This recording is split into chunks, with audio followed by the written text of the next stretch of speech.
Бүгінгі видеода баяғы түсірген кринж видеоларыма обзор жасаймыз.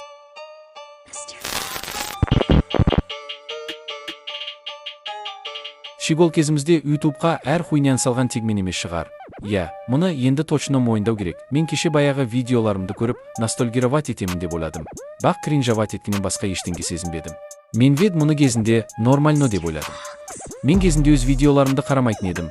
Тіпті сол кезде менің видеоларым өзіме қызықсыз еді. 3 уақыт өтті. Мен тіпті баяғыда YouTube түсіргенімді де ұмытайын деп қаппын. Солай видеоларымды қарауды шештім. Менің видеоларым насколько кринж, даже күлкілі. Мысал қараңдар. Именно осы видеоға мен жарылдым.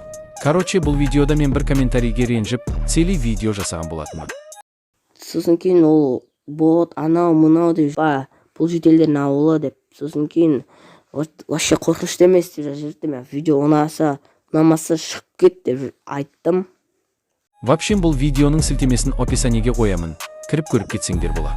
Мен соңғы видеоларымның бірінде малолеткалардың жалки пародияларын сынғалға болатынмын. И вот менде баяғыда Бақчаның видеоларынан шабыт алып видео түсірген болатынмын. Сол үшін сендерді кринж дегеніме кешірім сұраймын. Менде кезінде сондай болдым. Сіздермен бірге мен және Ерлен. Бүгін біз есі жоқ үйде египетский кот шақырып боламыз. Осымен видеоны аяқтайын. Аз болып қалса да қызық болды деп ойлаймын. Сау болыңдар.